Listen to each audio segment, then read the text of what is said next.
আজ বরং চোখটা একটু বন্ধ করো, একটা গভীর শ্বাস নাও আর মন দিয়ে শোনো। আজ আমরা শুনবো একটা ছোট্ট গল্প, যেটা আমাদের শেখাবে জীবনের আসল মানে।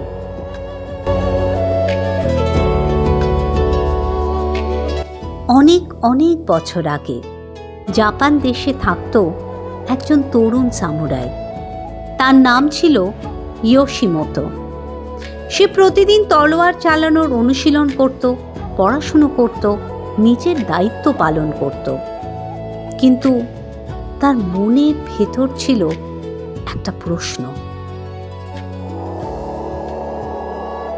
সে একদিন তার গুরুর কাছে গিয়ে বলল, গুরুজি, আমি সব কিছুই ঠিক করছি, তবুও আমার মনটা কেন খালি খালি লাগে। আমার মনে হয় আমি যেন আমার নিজের জীবনটা ঠিক বাঁচছি না। গুরুজি তখন মুচকি হেসে ইয়োশিমোতোর হাতে দিলেন 4টে ছোট পাথর। তিনি বললেন, তুমি অবশ্যই আগামীকাল এই 4টে পাথর দিয়েই আমাকে নদী থেকে জল এনে দেবে ইয়োশিমোতো।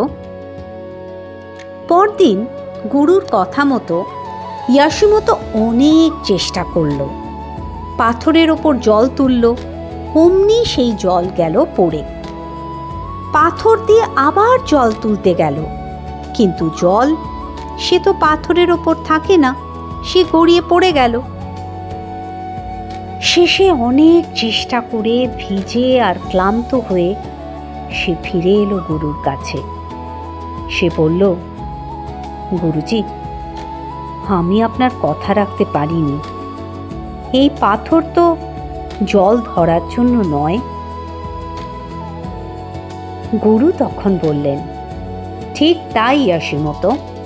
আর তখন তিনি নদীর ধারে গিয়ে 4টে পাথর সুন্দর করে সাজালেন। তারপর নদী থেকে জল এনে ঢেলে দিলেন তার ভেতর। দেখতে দেখতে সুন্দর একটা ছোট্ট শান্ত পুকুরে পরিণত হলো সেটা।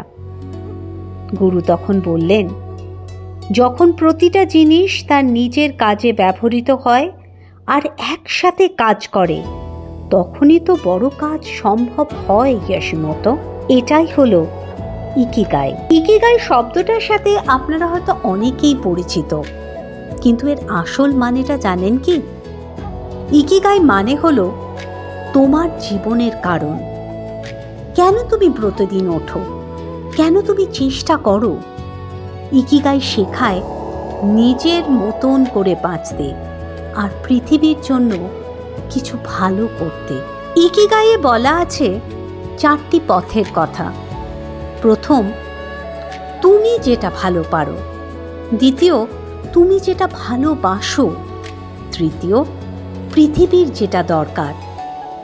আর চতুর্থ, যেটা করে তোমার জীবন চলে। যখন এই 4টি পথ এক জায়গায় আসে, জীবন সহজ হয়, মন শান্ত থাকে। তবে ইকিগাই কিন্তু একদিনে পাওয়া যায় না, সময় লাগে, ভুল হয়, কিন্তু আবারও চেষ্টা করতে হয়। জাপানে একটা কথা আছে, 7 বার পড়ে যাও, 8 বার উঠে দাঁড়াও। নিজের পথ খুঁজো, নিজের মতন করে চলো, শান্ত থাকো, ধীরে চলো। ব্যাস, এইটুকুই তো জীবন। তরুণ সামুরাই ইয়োশিমোতোর কথা আর ইকিগাইয়ের পথ যদি তোমাদের ভালো লেগে থাকে, প্লিজ বন্ধুদের সাথে শেয়ার করতে ভুলো না। আনবাক্স সাবস্ক্রাইব করো আর কমেন্ট বক্সে লিখে জানিও আনবাক্সের এই নতুন series unboxing the old wisdom তোমাদের কেমন লাগছে। কি জানো, অনেক ভালো ভালো কথা, এগুলো কিন্তু হারিয়ে যায়নি। এই পুরনো কথাগুলোর ওপর জমে আছে একটা ধুলোর আস্তরণ। আমি আর আমার আনবাক্স টিম একটু একটু করে ফুঁ দিয়ে সেই ধুলোটাই সরাবার চেষ্টা করছি।